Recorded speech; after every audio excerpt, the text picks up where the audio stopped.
today we're introducing Dewan. All right, Dewan, go ahead and introduce yourself, big dog. Well, man, my name is Dewan. I'm from Dallas, Texas. What? Yeah, I'm a counsel, baby. Okay. Just turned 47 on the 14th of July. Oh, man, happy birthday. Yeah, I appreciate that, man. Yeah, for sure. Got 3 kids, 2 grandkids. Okay. So, I got a twin brother,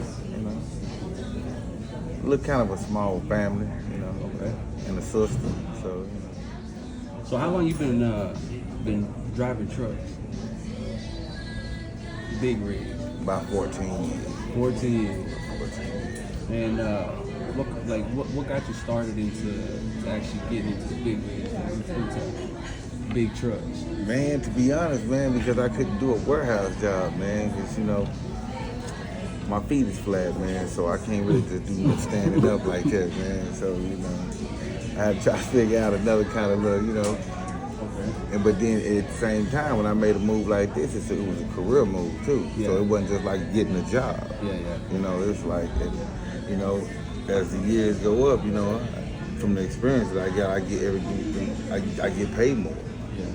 But since I've been driving trucks, I only worked for 2 companies. Okay. In 14 years. 14 years. Well, I started with just me and my best friend. We had went in half on a semi, on a Volvo, on a 2000 Volvo, and we started trucking like that. It didn't work out as planned, or it didn't work out good, because this was our first time. Both of us never been in a truck before or nothing, so it didn't kind of work out. So we sold the truck, split the money, and we kind of parted ways on that. But my uncle is what got me driving trucks. When I was young, I used to see him driving. So I was like, Got up in the truck and started trucking. when I first started, I think I got paid like 30 cents a mile. 30 cents a mile? Yeah. Wow. So you told me a little bit about how you got started in the trucking, right? Yeah. What's the best part that you really enjoyed when you first started? What really got you was like, yo, this is different. I ain't going nowhere. I ain't got no boss. Okay. Like nobody on my shoulder tell me what to do. So it's like really a grown man's game. They tell you what to do. You know what you got to do. All you got to do is just do it. You don't need nobody telling you what to do or how to do it. You know how to do it. You know what to do. So just do it. So and like anytime in between time, in the meantime, that's how you want to do it. But always be on time. Yes, sir. That's my main goal. That's true. That's fact. So, tell me a little bit about a scary incident that you had, like within your first 2 years of driving. Because we all got them stories in the first 2 years of driving. I know I had mine. So tell me a little bit about yours. I got some crazy. Let me know. Well, one time I was in West Virginia, and I ain't had no more air in my brakes as I'm coming down the mountain. But it just so happened that all of my air went out of my as I'm coming down on the mountain. So I was able to get slow enough where I could just pull my brakes and use my trailer brakes and just come to a stop. You know what I mean? So. But I pulled out safely, and then I had the whole back smoking. I couldn't even see the truck no more. That was my first time, and then one time I was with my wife. The second time we were coming out of Oregon, and it was snowing, and they was about to shut the highway down. But I had to get out of there because I ain't know what to do. I ain't know how to deal with it. And I drove, and this dude named, his name is Pierce Majestic. Pierce Majestic. Yeah. Okay. Yeah, he changed his name. He moved to the Philippines, got a wife. But this is another story, but as I had stopped driving, and I was driving for like 11 hours at the time, and I had finally stopped because I was like, man, I don't know what to do. This one dude, like I say, Pierce Majestic, said, I know how to get out of here. And he's like, all you gotta do is follow me.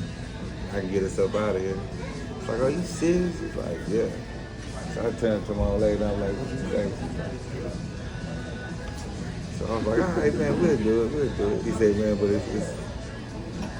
it's a scary trip. I said, all right. I can handle it. So I went on the trip with him, and that was the scariest I ever been in the truck because as you're going up a mountain like this, there was no guardrails. It was just straight drop, and it was snowing. I couldn't see the highway. Oh man. Worst thing I ever in my life. So I know whatever not ever to do. Just don't go. The learning experience. Yeah. Okay. So tell me about Pierce Majestic, man. He sounds like an interesting cat. He is. I want to know a little bit about him, man. Okay, so he was he's from here, you know, regular white dude, beard and everything. Driving for a company. With the name Pierce Majestic? And that was his name, Pierce Majestic. Okay. And he moved to the Philippines and got him a wife, and he moved back. But he was just like he was a world traveler. Like he was a man of a lot of knowledge. Yeah. And I met him, so we stayed on the walkie-talkie. We was on channel 17, and we talked the whole time. He was telling me about places he was going and how to get there and what to do. So, you know, really, he taught me how to drive in the most dangerous place I ever been in. You know what I mean? Okay. So he gave me the courage to do it, but then he told me, you know, he walked me through what to do, because I said I was still new in it. And I was always, in my mind, you know, always be on Okay. So, what are some improvements that you would want other drivers to make in this industry? What are some of the things that you've seen other drivers do? What are some of the things that you think would improve, to make a driver more effective in his job? Okay, well, you know, the first thing a person has to do, man, is like when you wake up, man, you have to know that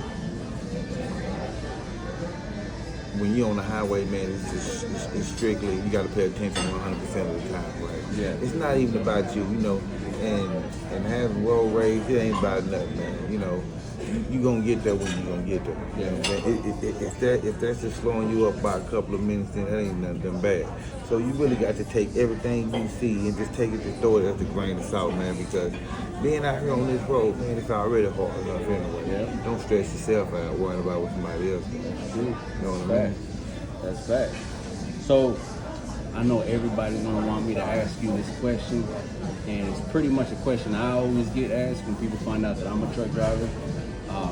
There's a lot of stereotypes about trucking. So one of the stereotypical types is, lot lizards. A lot of people want to know about them. A lot of people want to ask questions about them. So have you ever had an experience with one coming up to your truck? Have you ever seen them? Because I know when I first started driving, you saw them everywhere. Yeah. But nowadays you don't. You don't. Yeah. Okay. And I can tell you a reason for that. Okay. Okay. So. Yeah, I've been in the game long enough to where, I done seen millions of them, you know what I'm saying? But the reason why you don't see them as often now is because most places get security. They enforce soliciting.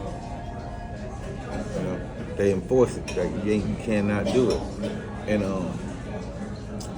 where you really see them at is at the truck stops in the city. It won't be like when you stopping out here in the country somewhere. It won't be nowhere like that.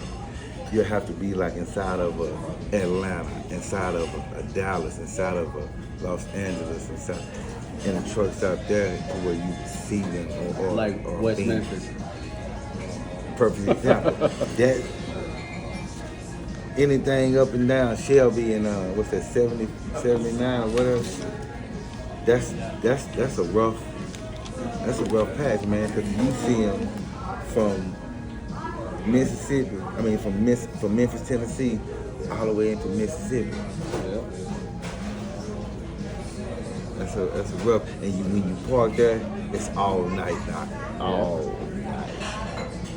So that's just a little information for all the new truck drivers out there. If you ever go to West Memphis, just know that you might have somebody knocking on your truck 24 hours. Avoid West Memphis at all costs.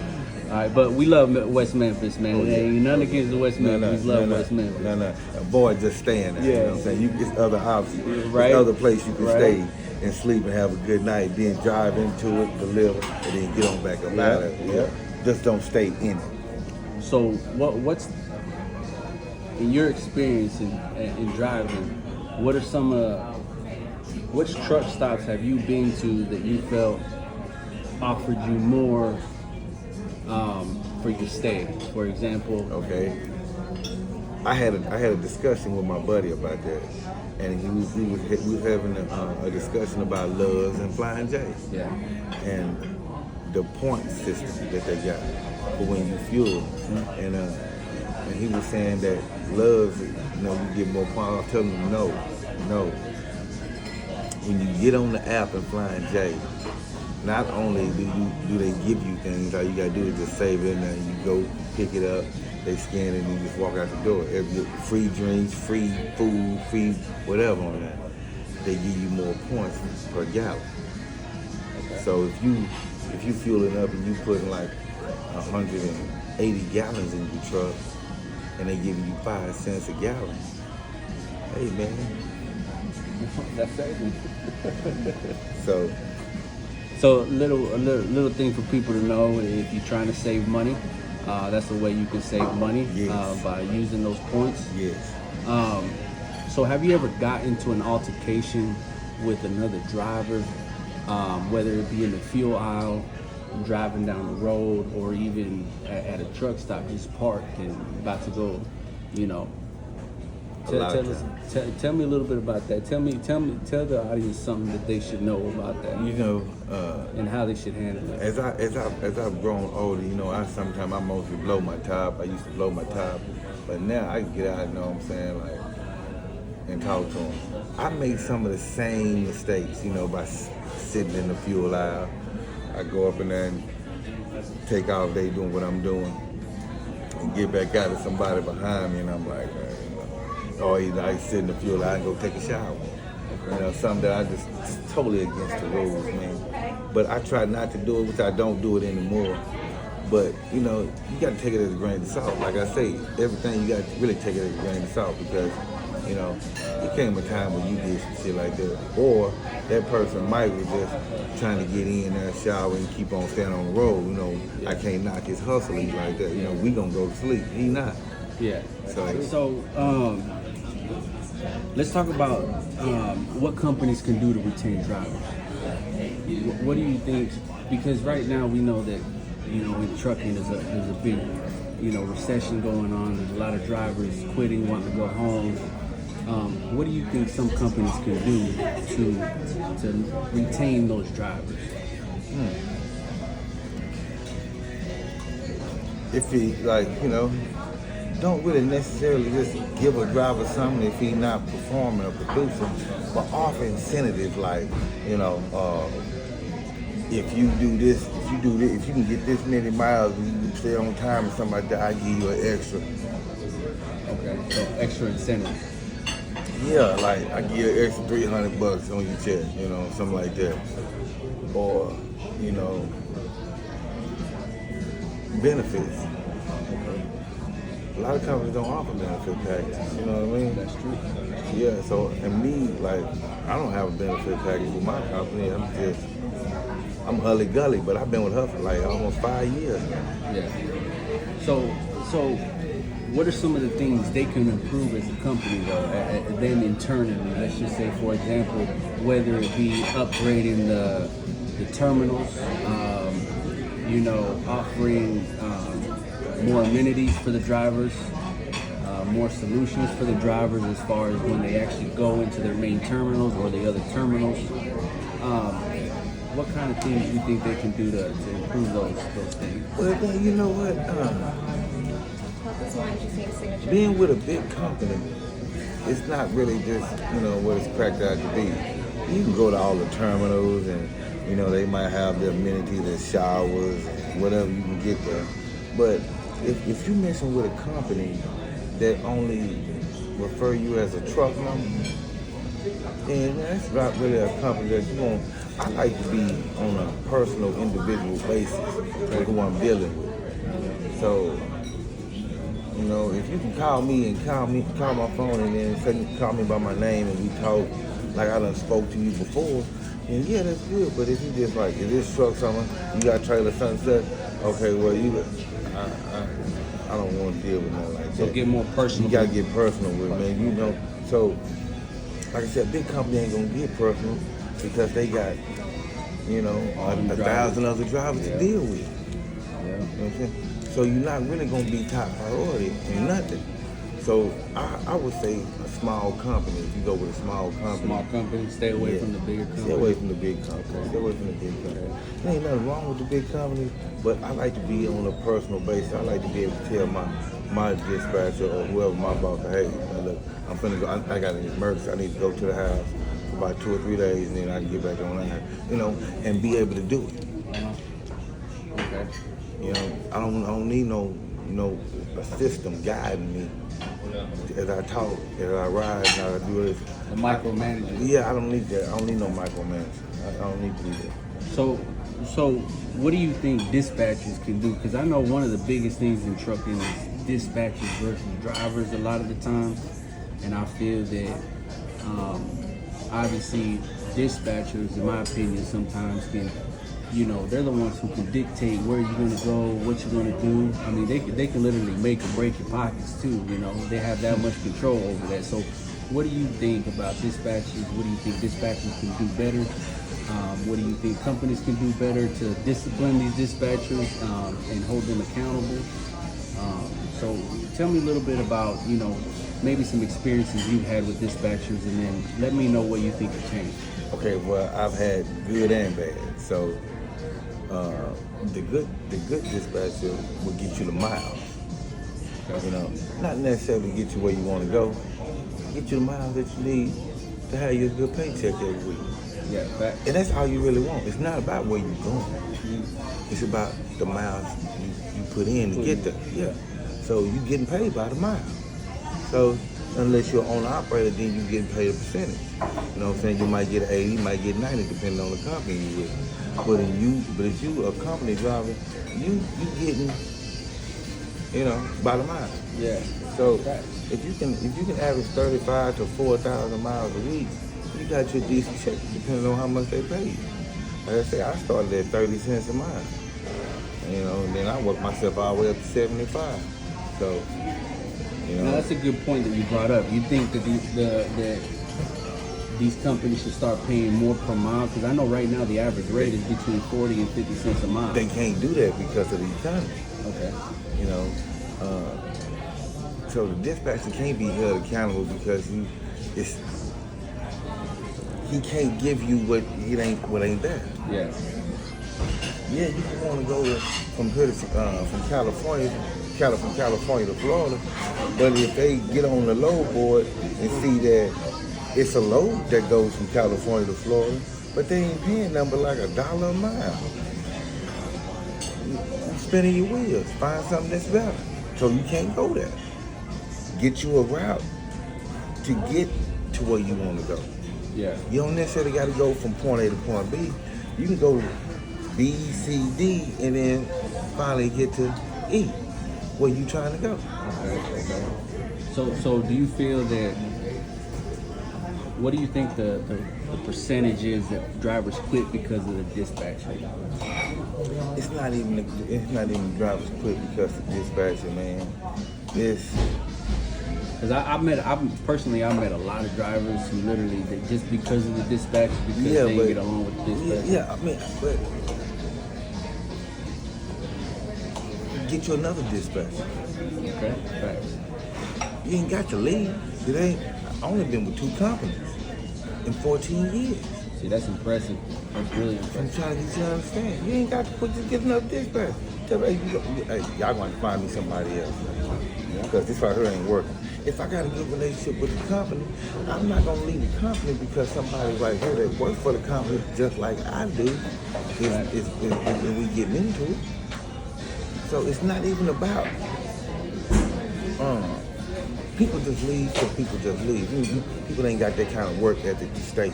That's true. You know, people want to keep jumping. Like, if they hear about a job paying more, they want to go to their job. They're going to jump regardless.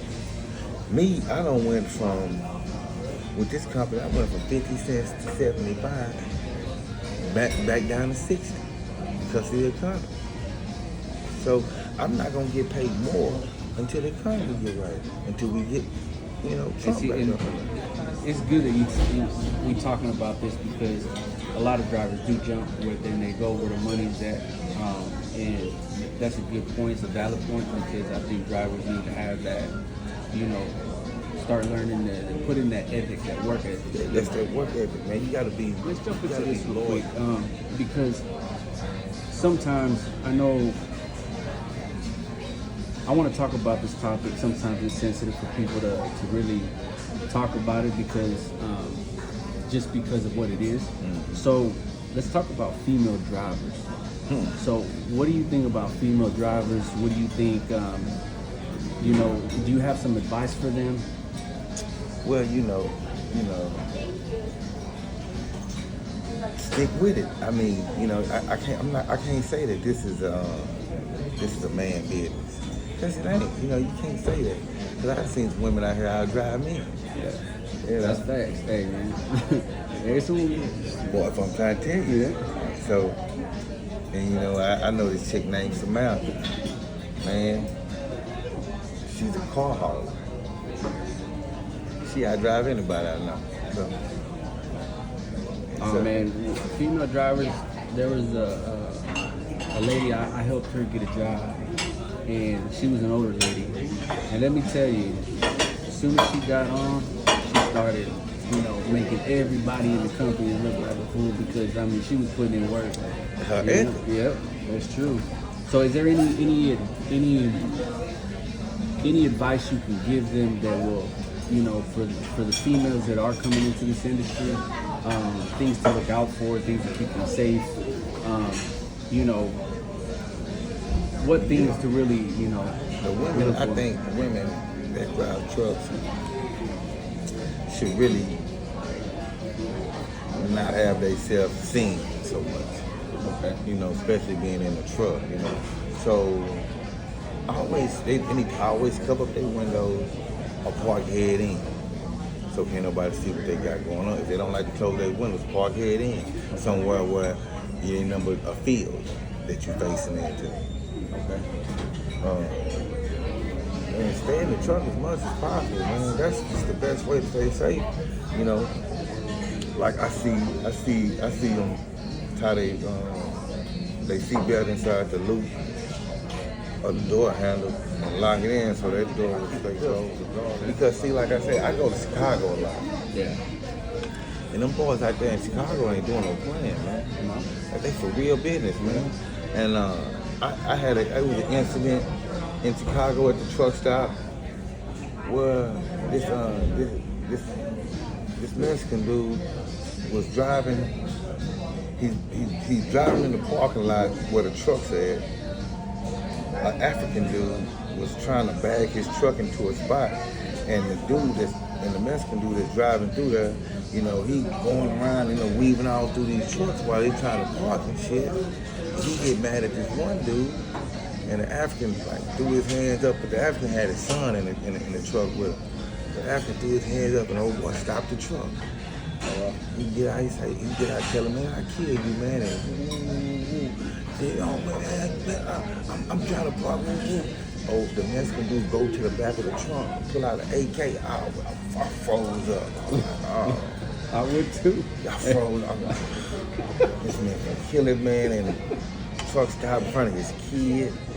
And then he got to yelling something out, and he threw his AK back in the trunk, shut it, jumped in the car, and drove on out. And so, when I seen him do it with the dude, I'm looking at my buddy of mine and telling him, he looking at me like, man, I don't know what we gonna do, man. What if he just start shooting up, just shooting everybody? He ain't no telling why he even going through the back like that. Yeah. So when he put up like that, man, man, it's You know, you got to really be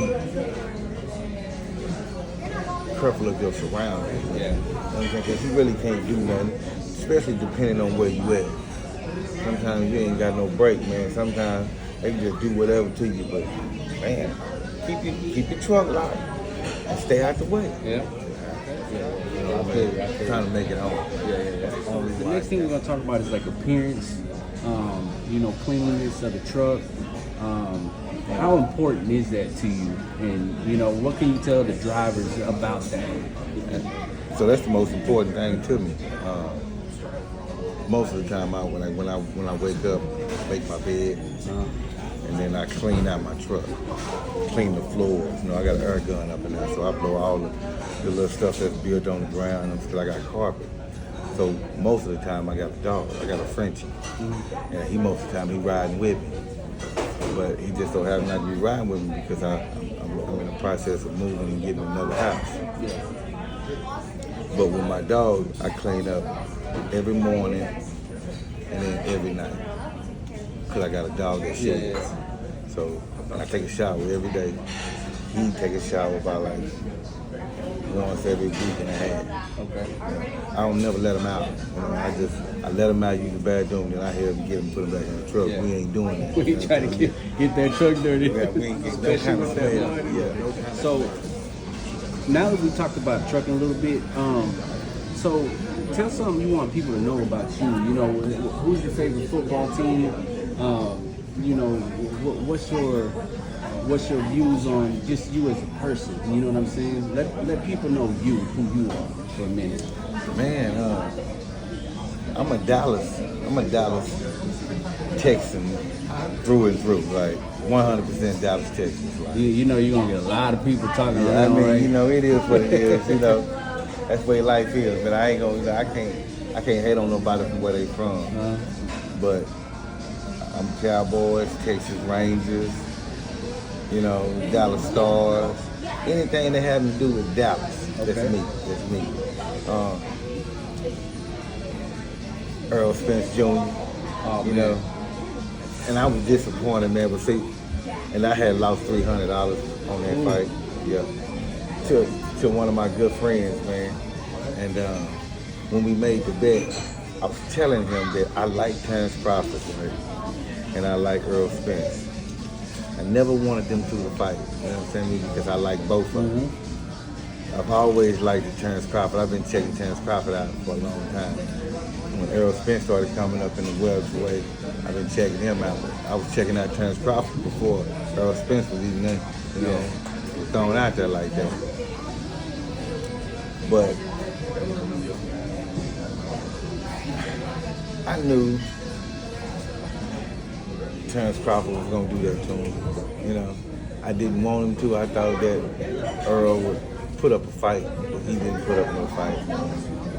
So that kind of broke my heart because like I said, I'm a Dallas everything through and through. So when he lost that fight, man, you know. Okay. Losing the money wasn't even bad. It was him losing that fight was even worse to me. I didn't care about the money. It was him losing that that's fight. That's love right there. Yeah, it ain't had nothing to do with the money. It was him losing the fight because I like Earl Spence, we still. So with that being said, go ahead. I see that you're a DJ, man. Is there something you want to talk about that a little bit? You want to talk about that? Man, no. Okay. Now, back in my days, I used to do a little rapping and stuff, man. But as I done grew up, man, I kind of got out of it. Then I'm not even worried about it no more. I still can get it, but I just listen to this new stuff that they got going on. But I'm more into old school Tupac, you know. Okay, classics. Yeah, like Tupac. that. Yeah. I'm Tupac. I'm Scarface. You know, mostly down south music. Ghetto you know. boy. Yeah, that's what I'm saying. Yeah. Ghetto boy. You know, I'm more down south than anything. You know, I don't hate on East Coast because I got a lot of love, and I like some East Coast rappers. Like Dave West, like Dave East, I think that's what his name is. He go hard. I like some West Coast, you know, but I'm more of a hometown. You know? Yeah, it's a small little company. Just the lady, the dispatcher. His name is Andrew, and I think he probably one of the best dispatchers I ever had. Shout out to Andrew. Yeah, gotta show love with love. Shout out to Andrew. Yeah, he like, man, I'm not lying, man. I can get 4,000 miles a week, man. Okay. With a 34 engine. With a 34. Oh man. With the 34. With a 34-hour reset. I ain't mad at him. Okay. Yeah, it's TwinnMacc, Okay. and or you can look up under D'Angelo Black. Okay. My Snapchat is Twinn. Okay. You can probably find me on there too. That's probably really it. I don't have no Facebook or nothing like that. So, Okay. And I have a twin brother. But Hey man, I appreciate your time. Thank you. I appreciate this. Man, you it's know, my pleasure. Another Texas man, another Yes, Dallas sir. man. You know what I'm saying? Yes, sir. Yes, sir. Get this popping. Again, this is Rock the Doc Trucker. Have any questions? Please click that like below and follow. And say, man, remember truck drivers, do you